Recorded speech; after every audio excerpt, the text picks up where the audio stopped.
go ahead and get started. So my name, Jason Quint. I'm a Vice President of Finance, and I work for Bed Bath & Beyond. Before I get started, I went around the room a little bit before a lot of folks got here. Lots of analysts, lots of people who I guess do work as opposed to sort of on the higher end, so I'll try to tailor on the fly to what would be relevant for you guys. But I've spoken at a couple of sort of finance type of conferences before, and I got the idea for this talk going through and listening to some of the other presenters, and one guy got up there and he was from like a huge company, tons of money, tons of cash, talked about like this 5-year journey they'd gone on. They had all this money, all these people, all these wonderful things they'd done. They had like moved Mount Fuji 50 feet, and that 15-minute explanation, half hour he took, it sounded like it was just so easy and so wonderful, right? And quite frankly, it should be, because you're a big company, you got lots of money, you got lots of people, you should be able to do those types of things. The next guy got up though, and he was like, I'm from a small company. I'm like me. I got like one other guy. I got like no money, no resources. Like, you are totally not going to be impressed with the story that I have to tell you versus what you just heard.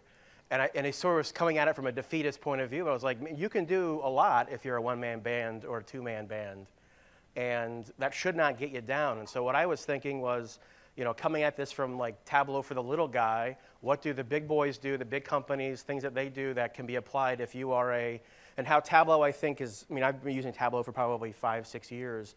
It usually gets started because like one guy is out there, he gets it, and his little department starts using it, and it spreads like a virus throughout the organization. And so it often does start out, even in big places, in small little clusters. This team's using it, that team's using it, and all of a sudden IT has to start showing some respect because it's sort of got a groundswell of support behind it. So that's very much a story of what we are doing at Bed Bath & Beyond as well, but that it's not, we certainly don't have a ton of money, and we certainly don't have a ton of people. I mean, Bed Bath & Beyond is a big company, but they're a retailer, and they're, shall we say, very thrifty, very choosy with what their choices are. So everybody has limits, though. So we're going to focus it today on sort of what you can do in the journey that we took, that even if you are a one-man band, you can get it going and you can have some impact, and it might take you a bit longer, but you can get there and you can do the same things that everybody else is doing as well. So a little bit about the company. Obviously, Bed Bath & Beyond, everybody knows the big box store. I was actually going to bring some special coupons, but then I forgot. So, but it's the thought that counts, so we're okay. What you may not know, though, is that there's a whole other suite of companies and concepts, as we call them, that are part of our family. Bye Bye Baby, the competitor to Babies R Us, much, much better. Harmon Face Values is like a drugstore type, a health and beauty type store, predominantly in the Northeast. Christmas Tree Shops, also predominantly in the Northeast, is somewhat of like a closeout type of store. A recent acquisition, Cost Plus World Market, they're based out in San Francisco. They sort of, their strategy is a bit like, we want to be the Williams-Sonoma, but for the 30-something that has no money. So you can go get that sushi dinner set without spending all of your disposable income. So they have a lot of interesting things from all over the world, literally all over the world, in their stores. Food, furniture, clothing, all sorts of stuff. And then where we come in is the part that nobody knows about, the smallest redheaded stepchild-esque piece of Bed Bath & Beyond, and that's Linen Holdings. And it's made up of 2 companies, Harbor Linen and TY Group. And what we're doing is we're the B2B side. And so, like any Wall Street cares about is growth. This is a second avenue of growth for Bed Bath & Beyond. They've opened up just about as many stores as they can. And on the B2B side is where we're going to continue our growth. So Linen Holdings, like I said, it's prominently on the B2B side. We sell to this hotel, actually, to the hotels in this town.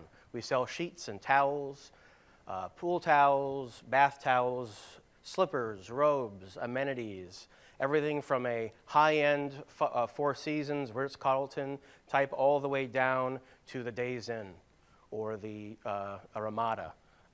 We sell to everybody that we possibly can because we have products that fit every line.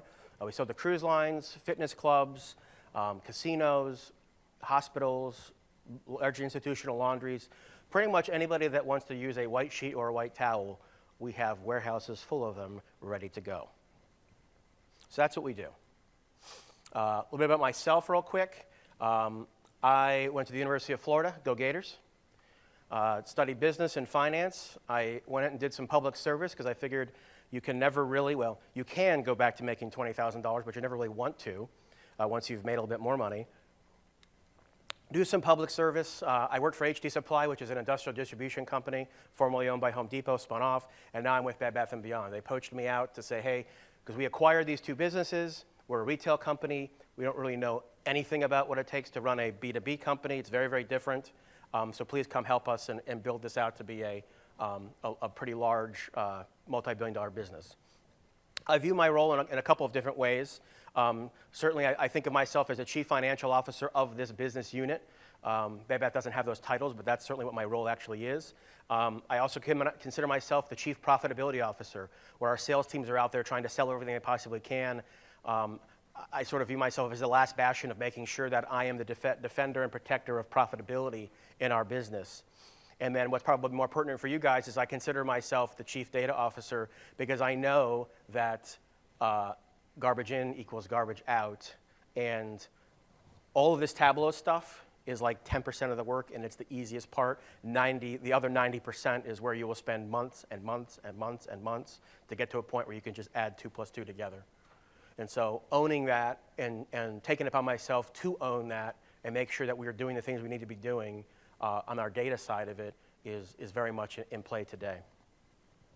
Talk about what the agenda for today. I want to set the table. So I'm a finance guy, so this is sort of going to be grounded in like the financial realm of things. I think it applies for analysts though of any type, and the concepts can be, they're interchangeable. But there's, I think, especially on the finance side, an evolution of the role of the CFO. And I always find it important, I think it was like Stephen Covey, you start with the end in mind. Understand where your boss's boss's boss is coming from, because everything just trickles down. If you understand that part of it, you can then tailor what you're doing to answer the questions that they have. And you put yourself in their shoes, all that type of stuff. You have to really understand where they are and how that role has changing. And in the last 5 to 7 years, it's changed dramatically in terms of what they used to do versus what's happening now. Then I'm going to talk about the story of what we've done.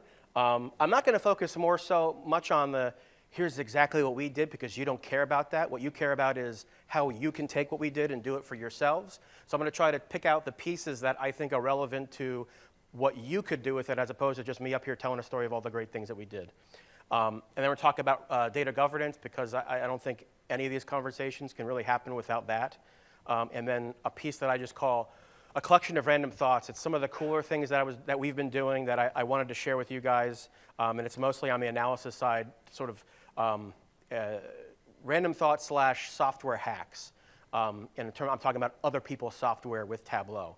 Some of the things that we've done and software that I've used in the past that we've paid millions and millions of dollars for that you can do for $2,000 with the Tableau license.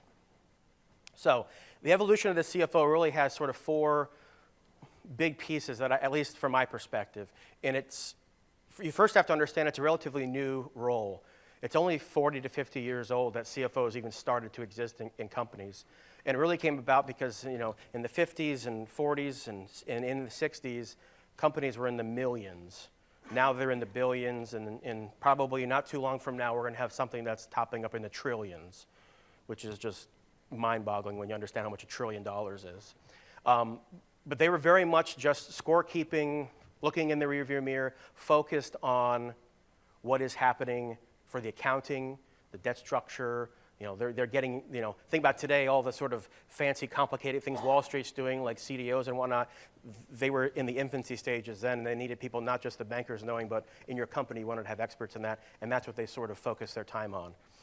Fast forward 20 or some odd years, you get into the sort of late 80s, early 90s, and you get into the technology world where, the personal computer evolution and how now software and companies, the CFO started getting really involved in that and caring about it because they're spending a lot of money, both on projects and software and do this, buy this, that, and they're spending literally millions and millions of dollars. And when that has an impact, Obviously, the finance organization wants to understand it. The finance organization is also one of the most uniquely qualified to actually, they generally speaking have the most people who have the sort of analytical chops to figure out, all right, you're saying we're going to spend this to get this or that. Let me actually see where that translates to and prove out the ROI and make sure we're making good decisions. So to fast forward to today, there's a lot of CFOs out there that actually are in charge of IT organizations.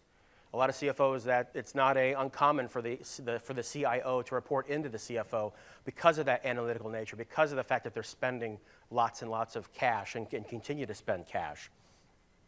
The next sort of step was, at least as far as I could tell based on the Google machine, big data came about in around 2005 or so with the convergence of sort of like what they call Web 2.0, where you had a website plus a database, presto change, or you've got something that can be the initial stages of quote unquote big data.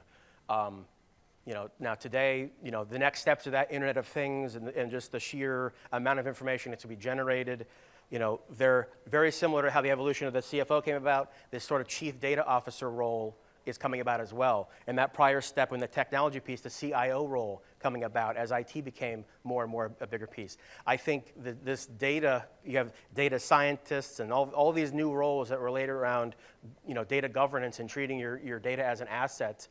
That's going to be a whole team of people, not just some collection of people who care about it and are going to take an interest in it. That's going to be a big piece of the world that, in many respects, I think it's perfect for the CFO's warehouse or wheelhouse because it's so pertinent to what they do. They want to be accurate and timely what they're doing, and having accurate data is so critical to that.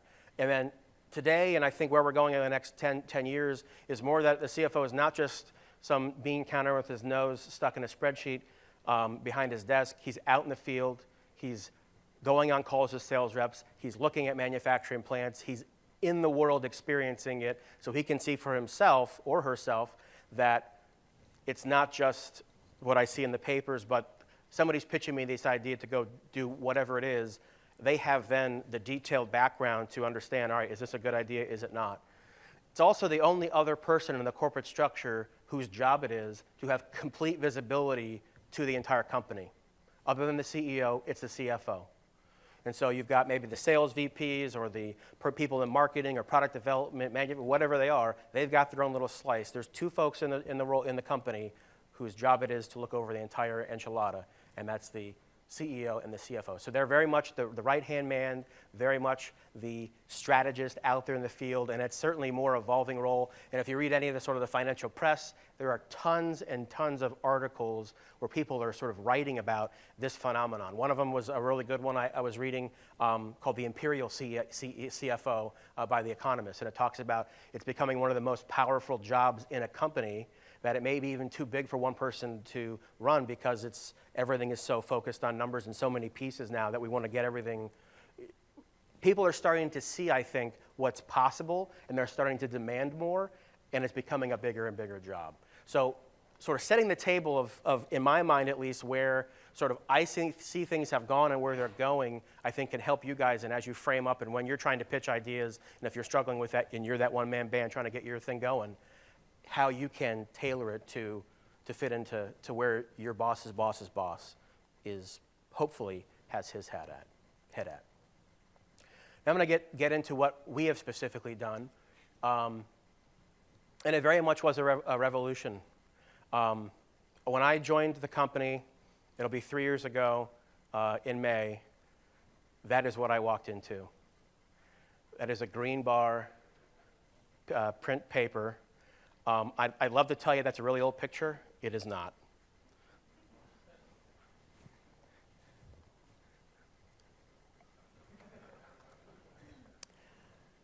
Unfortunately, some of those things are still used by some of our more seasoned folks. But I think it's also something, I'll get to it later. But we're starting literally with sort of two family companies that are completely different. They have different systems, cultures, different locations. I mean, any acquisition, if anybody's gone through acquisitions, integrating them together, it's a bit of a bear. We're a smaller unit. We're a couple $100 million, but we have big designs, and so we came in basically saying, hey, we need to build a platform to acquire the businesses rather quickly and become a company that has a B in front of it versus a company that has M's for millions. And so we sort of came up with the game plan of coming in and saying, all right, we've got green bar paper reports happening here on an AS400 that they've been using since 1991. You know, we got some serious work to do to put our big boy pants on. And so we basically came to the conclusion we need to change everything. We need to do that because the way we used to operate is not going to be good for a Fortune 500 publicly traded company. Just can't do it. They had essentially no reporting, no analytics, nothing. They had green bar reports that IT would develop, and you know, on the third or fourth try, they did get it somewhat right, and they just went with it. It was a lot of gut feel, a lot of you know, shoot from the hip, and all that type of stuff. And then once we got it going a little bit, we needed to hire some really good folks. And at least one of the people I brought with me was kind enough to make the session and make sure I had at least one person in here. So thank you, Stephen. And then, you know, the final task is we need to integrate the two businesses in that first year. And so when you set out to completely change everything in a business, no matter how big or small it is, it's a tough one.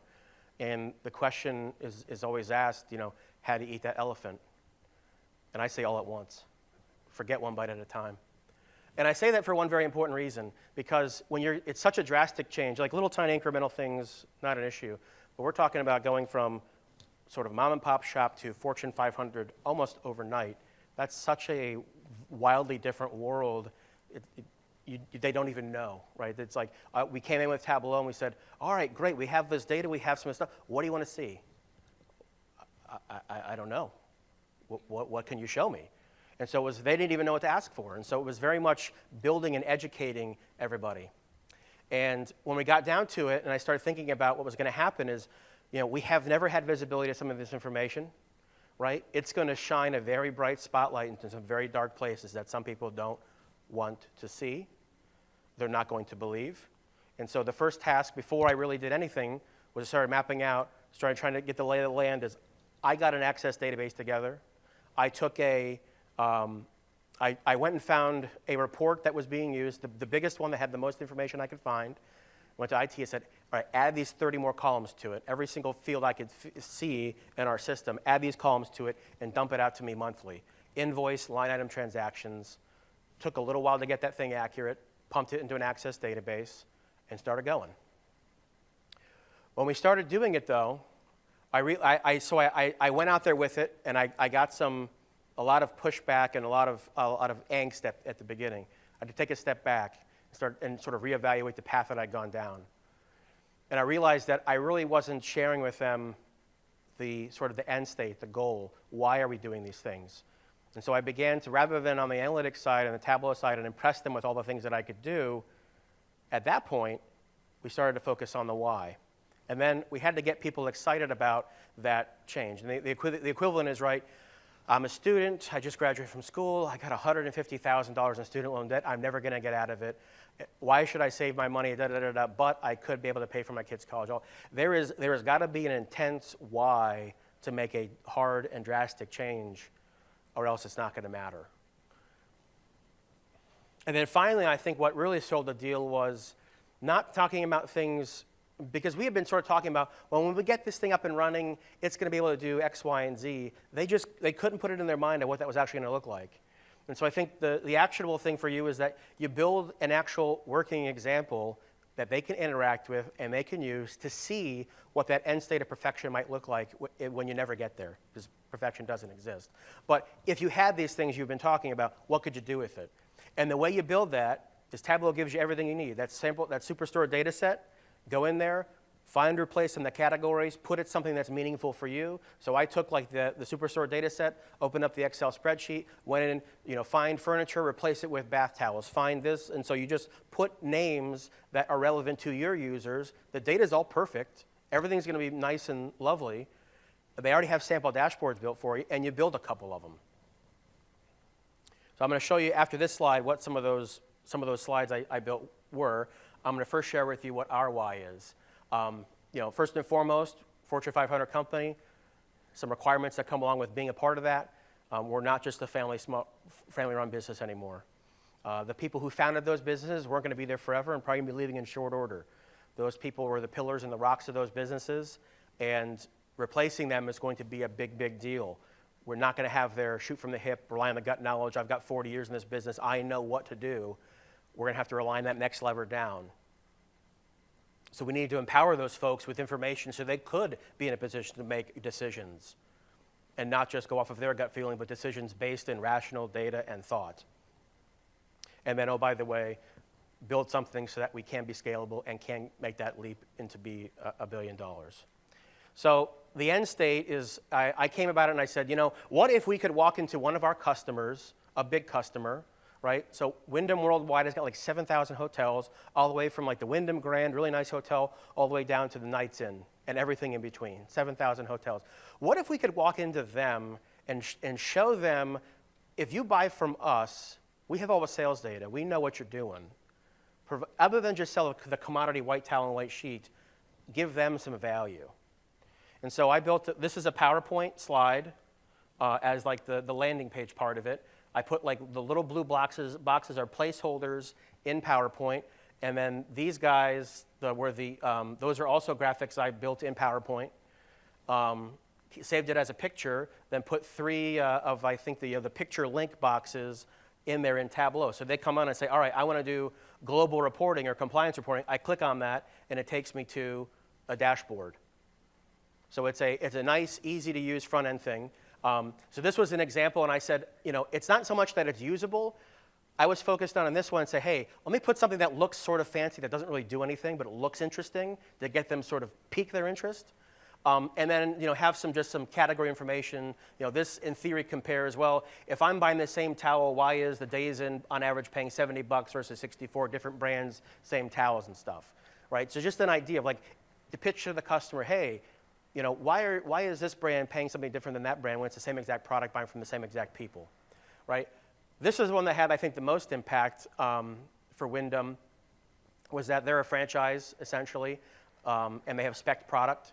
So the equivalent is sort of if you go to McDonald's and you expect your Big Mac to have, you know, 2 all-beef patties, special sauce, lettuce, whatever it is, right? So if you go to McDonald's in Idaho, it's got a sesame seed bun. There's not some rogue out there who's got some, you know, ciabatta roll or whatever, right? You expect a consistent experience, and that is a huge problem for especially on the lower end hotels at Wyndham. It did a little research and find out about 50% compliance in terms of their Knights Inn, for instance, buying the spec product. So what if we could go help solve a problem for them in showing that hotels that are buying the spec product from us versus hotels that aren't. And because we know of what the hotels who do buy from us, if you're a 100-room property, you should be buying X number of towels per month, X number of towels per year, or if you're not buying that, that throws up alerts that saying, hey, we've got off-contract spend happening.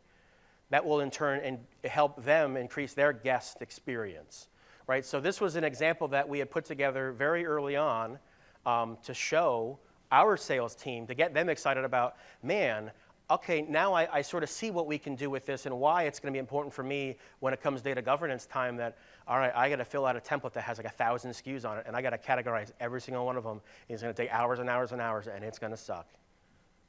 But I see what I can get at the end of it. Getting them excited about that why, that I'm going to have some pain, I'm going to have to do some work, but it will get me something that I actually care about and I can use, that was powerful for them. So that was sort of in the very beginning stages, before we even had anything, it's like, here's what we could do, right? And it took me about 10 minutes to build that because the data was already there, and throw some stuff up there, literally 10 minutes to build the whole slides because all the data was there. So that sample store data set, very powerful to give examples of what you could do with things.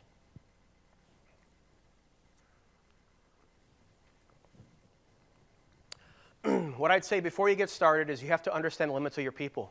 So as you get started in your endeavor, you're going to have people who are really good, people who are, you know, in our world, had that green bar paper report on their desk. And you have to be able to build something out that is usable for all of those folks.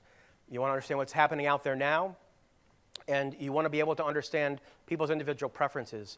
You know, one of the things that just talking to folks here at the conference, I've heard at least 1,000 times is, the executive just wants what he wants. He doesn't want the fancy stuff. He wants his report looking in like the old one.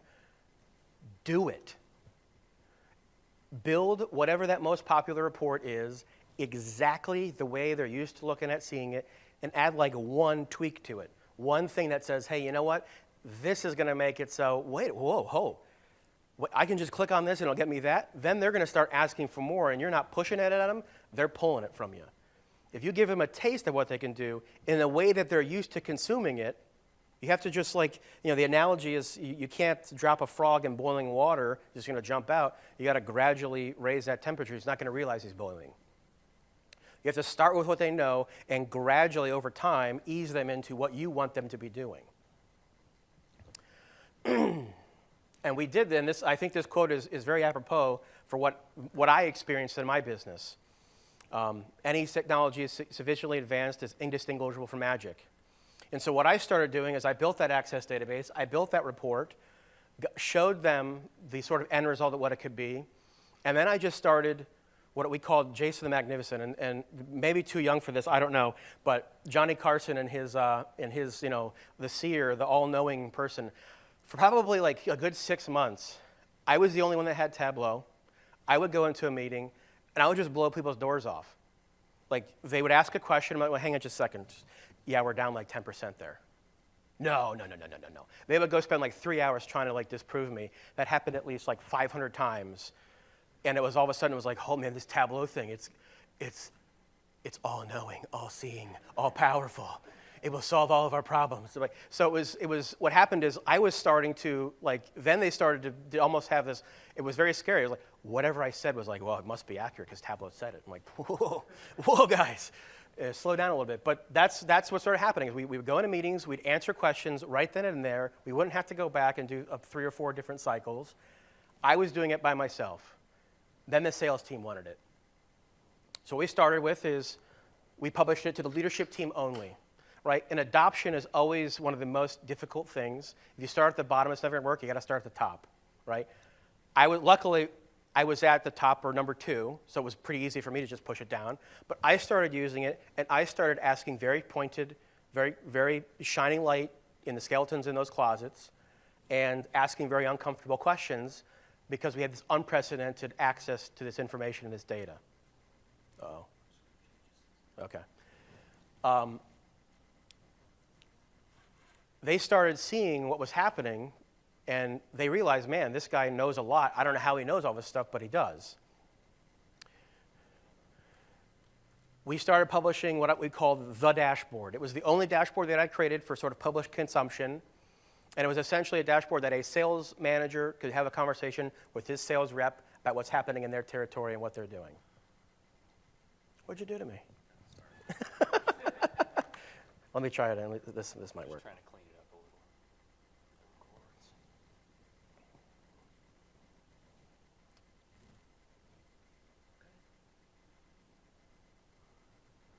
There we go. So I took that access database, ripped out a Twibix file, put it onto a shared drive, and Tableau beautifully allows everybody to have a reader for free. I think they still do that. I'm pretty sure they do. So what would happen is I had all the leadership team download Tableau Reader. We pushed out this Twibix file every month. I said, here you go, run with it. And I'm a big, monthly is good enough for probably 90% of what you're looking at doing. We're now to the point where we have Tableau Online, and that's how we've scaled up. And so we went from having a collection of people, so we probably have 20 licenses, and we're very shortly going to probably about, another 50 to 60 licenses to extend it down to our sales reps. Because the evolution has gone, I started asking questions of our sales leaders then started asking questions of our sales reps, and the same exact thing happened, that I want to know what my boss is looking at because he is kicking my butt in meetings. How can they possibly know that? And it's all there. So Tableau Online, I would say, is amazing. I've had Tableau Server on-prem in my prior life. That's honestly very quickly deployed as well, but this is literally you make a phone call, you pay some money, and you're up and running literally that day. And if you already know a little bit about the server permissions, you are literally up and running that day as soon as they turn the licenses on. It's very good, very scalable, and honestly pretty cheap, especially if you do it the way that we did it. So right now we've got, I think, we're in the process of expanding to sales reps, and one of the things I've asked my team to do while they're here is make sure you understand permissions. So there's folks going to the server one, so we can make sure we give the permissions the right way and we don't expose information that we shouldn't be exposing other folks. But right now we're marching down that path of building the adoption and people are excited about it, and sales reps are truly, instead of saying, you know, I'm sick of it, but we got people asking, please, can I have it, please, and that's the best place you want to be. You want to be in a place that people are asking you for it rather than trying to push it out.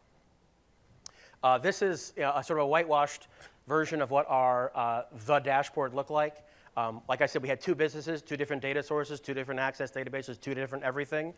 So we essentially had all of our sales reps, sales trends by month, sort of some year-to-date, some larger font that sort of showed year-to-date sales, variances, customer accounts, customer names, sales and margin versus and you had some parameters, whether you wanted to look at what you want. You got product categories and individual SKUs. So literally this one page was everything and every single piece of information about our business in one single page from a sales and revenue perspective. And almost to this day, this is still, in one way or another, I think this dashboard is actually defunct now because we've gone some other directions, but this is literally the only thing they have really needed for probably 2 years to really understand what's happening. You can get to what's my customer buying, what they're not buying, has it been a trend, and everything everything's a filter. What you click on, everything filters for everything. I like it to be very, very flexible. I always turn filters on for everything. That way anything they click on can tell them something. So that's that dashboard.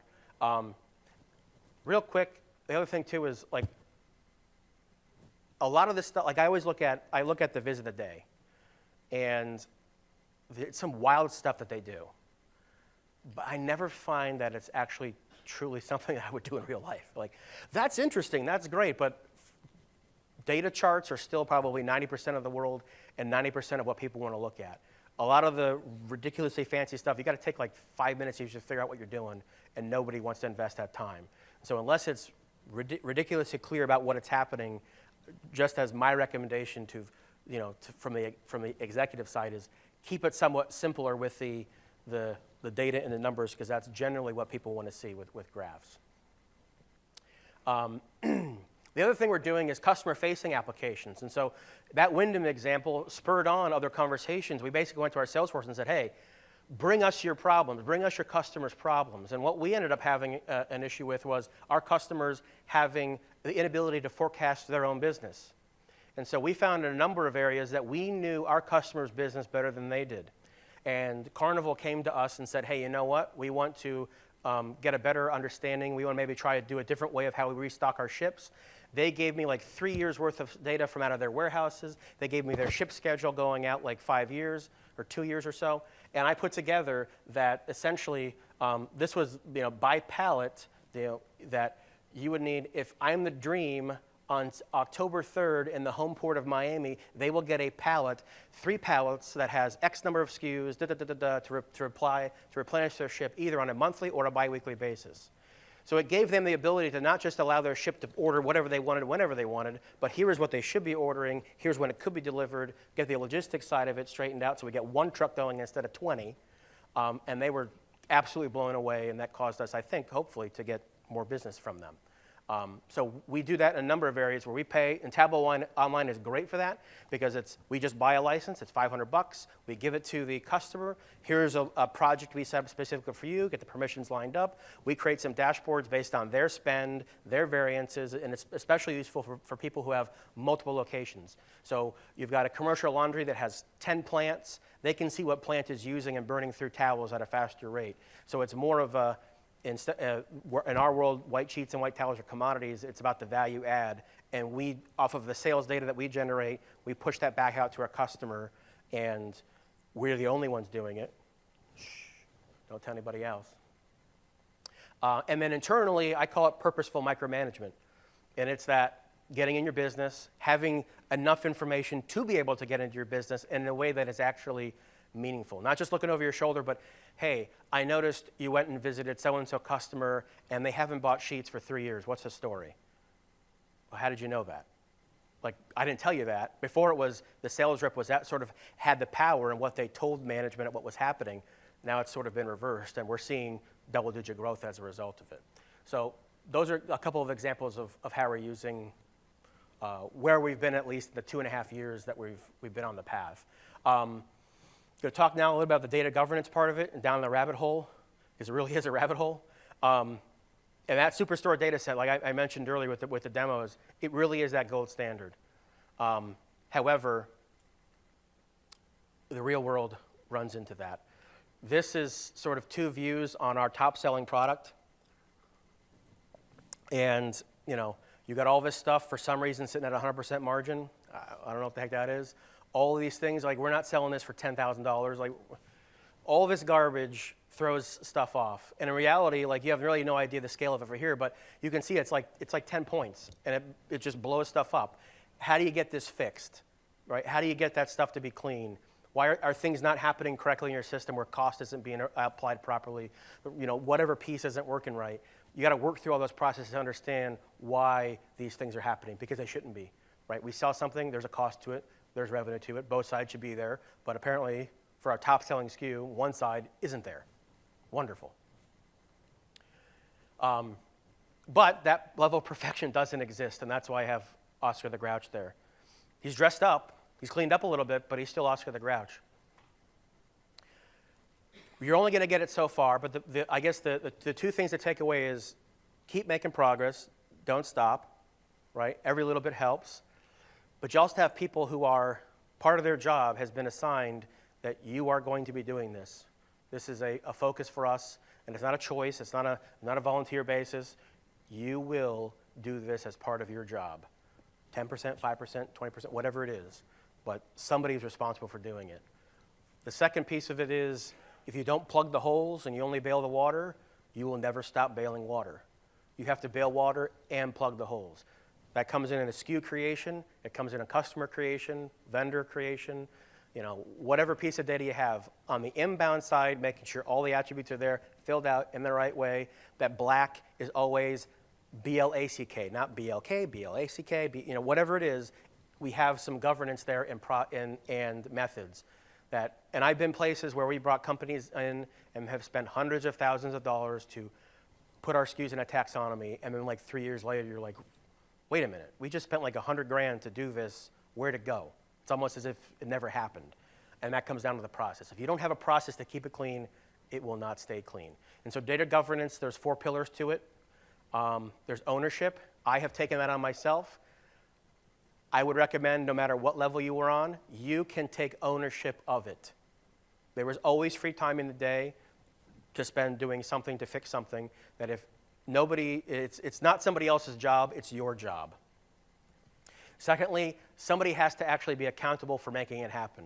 I'm going to take ownership of it, but I'm going to enlist other people to help me because I can't do it by myself, right? And that those people have to be accountable and it has to be part of their job to make it happen. You can't do it in a silo. You need people from all sorts of different pieces, because what I care about in finance may be not what product development cares about. It may not be what the marketing group cares about. It might not be what a logistic group cares about, or the sales team. Each of those people have their pain points and their pieces of information that need to have, and it needs to work for everybody, not just one team or one department. And then finally, transparency. This stuff is the hardest stuff there's going to be. Everybody has a full-time job, and this has not been on anybody's plate probably until now, or the last few years. And part of our issue is, especially if you're in a big company, the legacy systems that are there, nobody cared about this stuff like 5 and 10 years ago. So those systems are not empowered with the tools really that can do some of this stuff. So understanding these big changes and being transparent what you're doing and why you're doing it, like all of a sudden now there's 5 extra steps to get a customer created. It takes extra time, all this stuff. People are going to be whining and crying about it. You have to be transparent with why you're doing it, what's happening, and that they understand and they're not like surprised down the road. Now let me just do a time check here. Okay, perfect. So a collection of random thoughts. There's a blog, Mark Jackson, he's a Zen master from a few years ago. He may still be a Zen master, I don't know. He's got a blog, it's good, lots of stuff on there. And one of the things he talked about, an early blog post was Tableau server doesn't have a very good front end, especially for somebody who's not particularly savvy. And so what we did was we created a dashboard with PowerPoint and we forced those people to have a landing page of that dashboard. And so instead of having to navigate, when we took this snapshot, like 100 workbooks, 200 views, whatever they are, all these data sources, what am I looking for? I just want to understand what sales are. There's 100 things out here, I can't find it, I quit, right? Sales rep reporting, you click that button, here's the 3 workbooks you should look at. Filters through all the garbage, gets them right to what I want to look at inventory. I click that button. And so what this is this is literally a PowerPoint slide. All this is PowerPoint. You drop this in a Tableau. You put a picture right there on all these buttons with like a URL link to go right to your Tableau server address. Boom, presto, changeo, customized landing page for exactly the way you want your stuff organized. I guess half the slide is only showing. This one is pricing analytics. And so this is what I call a software hack. In my prior life, we had spent literally $4 million to buy some pricing optimization analytics software that Tableau does for $2,000. Essentially what it does is it looks at the segmentations and the customer products that you have, and it develops an optimized price. So in our world, a sales rep sets the price for the product. They earn a commission on the gross margin, and so the more they sell it for, the more commission they make, but they, in theory, could sell it for nothing and earn nothing. Not that they do that, but they could. And so you could see that down here, really low prices, up here, really high prices. And so what we started doing was looking at, well, this is one example of a SKU that over time you can see our costs have gotten better because our profitability has gone up. Down here is average unit gross profit. Up here is total, average unit sell price, and there's a curve naturally. We started doing that was saying, all right, we want to start setting some pricing rules and pricing boundaries up, right? We're going to categorize our customers, and we have essentially this is business we simply have to have. We're going to drop our drawers and have the lowest price. We're not going to get beat. We're going to win this business. This is, all right, everyday low price. We're not going to try to mess with it. If you're a small chain, you shouldn't get what the big guys get, and so all the way down up the line. So when you start getting up here in like price point number 5, you're like a retail, I'm a doctor's office, and I buy like 5 pillows every year. You should have a really high price. And when we actually dig into the details, we got people who are buying 2 things from us, getting better prices than our customers that are buying millions and millions of dollars from us, right? And that, if they ever found out, that would be really bad. But also, we're just leaving money on the table. So what we started doing is looking at, with this customer segmentation that we put in place, creating and going through and putting, not just in the realm of sales rep, sell for whatever you want to, but here's a suggested price based on what that customer's peers are paying for that product. And providing by SKU sort of specific pricing recommendations. And we're at the very initial phases of this, where we are introducing a minimum sell price to our sales reps. The next step for us is going to go through and say, all right, through these categorizations, why is this guy getting 5% lower than everybody else? That's an opportunity to increase our margins. My prior company paid $4 million for this, no joke. I won't mention the name of the company, but Tableau does it literally for $2,000. You got to know what you're doing, though. The next thing is a mix analysis, and I have formulas in here. I'm not going to go through them in crazy detail, but I think this is very, very powerful. So this is a mix analysis that we use, called PSV, price, sourcing, and volume. It helps you explain the change in gross profit dollars between 2 time periods. So in this, we have 2 of our SKUs. It's a Sateen Queen flat sheet, 100% cotton, a T300. That is a very nice sheet. That would be in like the Ritz-Carlton or the JW Marriott, something like that. It's a very nice sheet. Whatever period we started with, what does this say here? We had a total change of $42,000, and it's a question of, did we sell it for more? Did we get a better cost? Or did we simply sell more of it? Why did my GP dollars change? And having that information is immensely powerful to understand what's happening in your business. And so what we did, and you can sort of see the workbook and some of the metrics that we created, average sell price, a cost, the volume pieces, and here's the actual formulas of it. And so to walk you through the start, we've got $23,000 as our starting margin position of the current period margin where we started from, right? Then we experienced $36,000 of an additional margin on this one particular SKU because we sold more of it, higher quantity. We got $2,500 because we sold some things at a higher price. We got $3,800 because we bought some things at a lower cost. The net that ended at $65,000 with a total change of 42. So this plus that equals 42. Here are the formulas that we use to do it. The crux of it is that volume is your change in quantity times your price and or your cost. So what we've done is we've actually broken out into a cost volume component and a sales volume component. And so you can see all the formulas. So current CP is current period and then prior period. So we have parameters where you go into your dashboard, you set my current period is March. I'm going to look at monthly. Prior period is either the month before, it could be whatever time period you want to select. You select the beginning, you select the ending, and we have a parameter, do I want to look at a month, a quarter, or a year? So it's very flexible in what time period you want to look at. The sales volume and cost volume, add that up, you get total volume, which is this number. So you can sort of see my current period, the sum of my current period quantities minus my prior period quantities times the current period unit cost, unit sell, add those up, you get total volume. So I was, my price was $1, I sold 10, I sold 20, I got 20 more dollars as a result. On the price side, my current period unit price, my prior period unit price times my current period quantity gets I raised my price, that's how much, I lowered my cost, and then the ending place is sort of the addition of all that. If you start using something like this, you will be able to, there is no ending to what you can do if you have this. You can run this on customer, product, any slice you want. It's just formulas. Immensely powerful. This is the next sort of evolution for us, is we've spent probably a couple years working on just the revenue piece of it, analyzing the revenue side. The margin piece is where we're going next. And that's quite frankly where all the money is and where all the dollars are. How can we improve this? A couple other things we can do. We can do the comparison of the price and the cost. We had a cost increase of $500. Did I pass that along? On a particular SKU, I can see if this was negative, you would see I had an increased cost, I'd have negative $1,000. Hopefully you'd see positive $1,000. That means I passed the price increase along.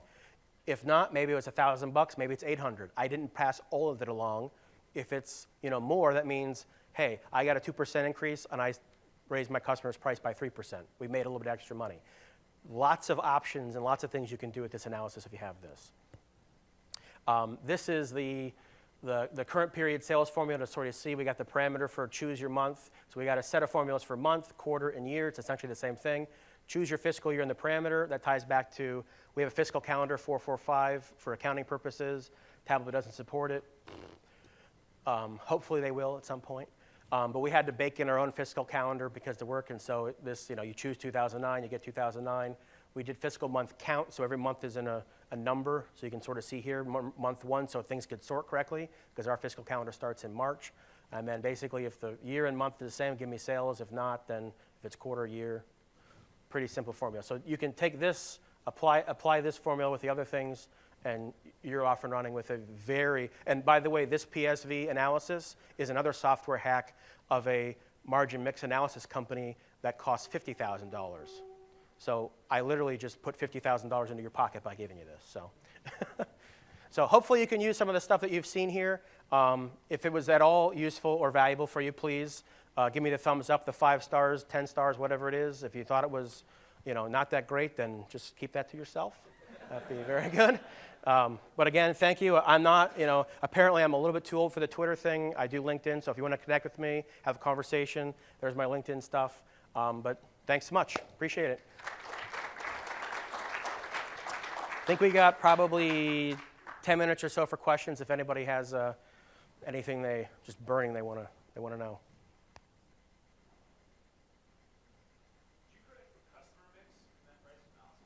So that's why that thing costs 50 grand, because they have that part of it. And so the other piece of it, it's the whole analysis PSVM, the mix, so you could change different products that have higher margins, different customers.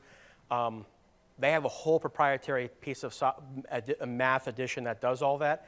I haven't been able to crack that formula. I'm working on it, but I may not be smart enough.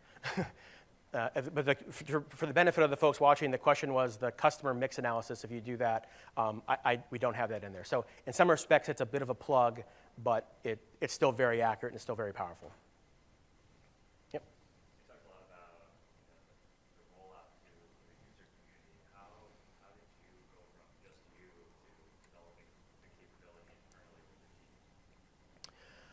the team? The question is, how do we develop the capability internally with our team? It's something we're working on.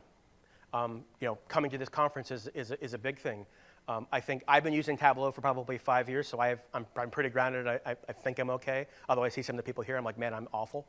But I think going in and seeing what other people are doing that, we've hired very smart people, and we're forcing them to work in Tableau and use it and get out of their comfort zone and actually work in the tool. And Steven, he's one of the analysts we've hired to do it, very smart guy. And they're building stuff, and then we constant critique and constant looking at it. What can we do better? And it's really, the online stuff, the videos, it's boning up on what you're doing yourself, but it's also helpful to have somebody who has a baseline and a grounding on how you do it. How much are you still relying on Excel? Tableau is the only tool that I've found that you can actually replace Excel with. Except when I need to do something like down and dirty really quick, I take it, export, because there's some things that Tableau just won't do very nicely. I do export it out to Excel. Most of the things though, I'm in Tableau the whole time with nothing else. The only other place we had to go outside of Tableau is where, because we haven't had sales rep licenses up until now, if we wanted to send anything to anybody who didn't have a license, we had to rip it out and do it that way. But that's going to go away in the near future. What else? So I'm in a similar position where I'm in a new role and I'm a team of one. Perfect. So yeah, so these are great ideas. I'm curious more about the time management. If you had any tips on prioritizing and what you did to bring some of these things, what you chose to do first. Because I'm also in a retail position, so you do sales and do inventory. See what I'm saying? I went with sales because that's the one that can have the biggest bang for the buck the fastest. We're currently working on doing inventory, and the next one for us is sourcing in our cost data. But I went with sales because that's the one people relate to the most, and it's the one that also has the clearest payoff where I pulled this lever and I saw this thing change, whereas inventory, I pulled this lever and 5 steps removed from that, and it's harder to draw that. Especially when you're getting started, you need the wow factor. You need to impress, hey, look at what this can do. Look at what I can do, and get people wanting more of it. And you sort of build that. And like I said, the journey started with me in the conference room, answering questions, and 6 months of just proving people wrong. With that can't be right. Well, it actually is right. And then that was 6 months worth. And so, if you just build one thing, that will probably be enough to start working with that alone, and build it enough. Get your report so it's wide, that you get everything you need. Get all of it.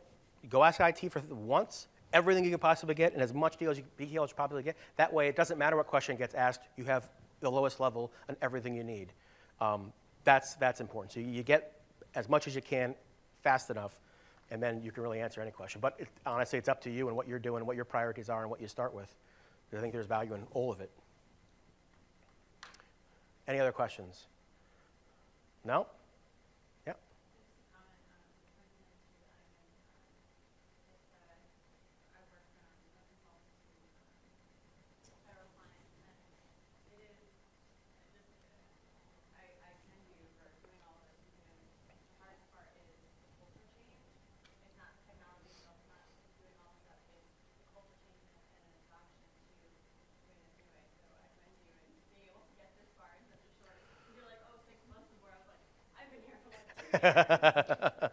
Yeah. Yeah. Well, it also depends on what level you're at. Because 6 months, because I was up a little higher in the food chain, it's easier to push stuff down than it is to push it up sometimes. Yeah. Well, and for the benefit of the folks, so the question is on the adoption side and working through that. The thing I would say too is BI is a little simpler, but the example too is a CRM. For those of you familiar with that, that is the single most implemented software that fails because of implementation. And tools like this and getting people to want to use them, and most people have a curiosity and they want to ask questions, they just haven't been able to do it. And building trust, you got to make sure that report is accurate. They go in there that first time and something's wrong, they're just looking. They are looking. They got sniper rifles, shotguns, everything to blow holes the size of anything through what you're trying to tell them, because sometimes it's not going to be good. So having it be accurate is good. And then it took 6 months of just constant, that can't be right, that's wrong. And I was wrong a number of times, but it was the minority. And there was usually always a reason why I was wrong. But, we stumbled, certainly. So wasn't a entirely rosy thing, but adoption is the hardest part. But it's the part that you spend the most time on, you'll get that's what pays the benefits. Yep, in the back.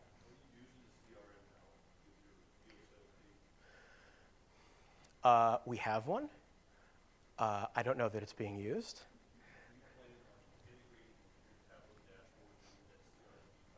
So that's a battle that we're fighting because one of our businesses had a CRM, our other one didn't.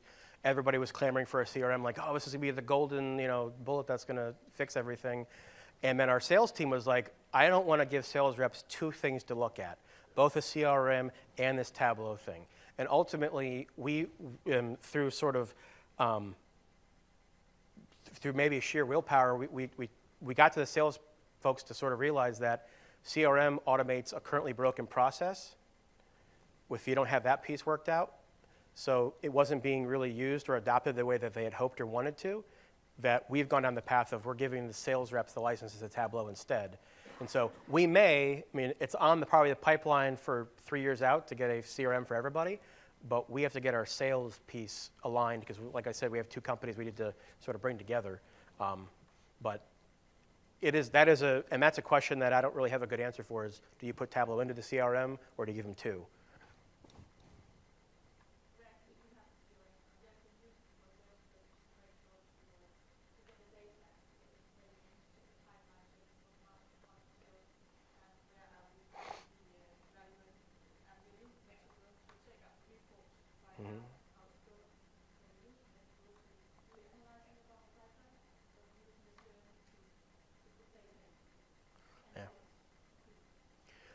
That's the path that I ultimately want to go down is sales reps put things into it.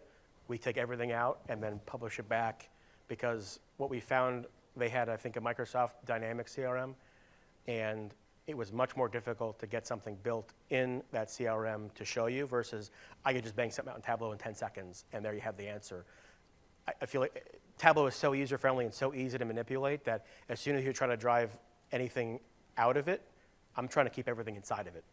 So as much as you can pull out to then sort of repass in another way, that's the path I would recommend going for my place, but teach their own, I suppose. All right, probably time for one more question, or if nobody has it, then we're done. All right, well, thanks a lot, guys.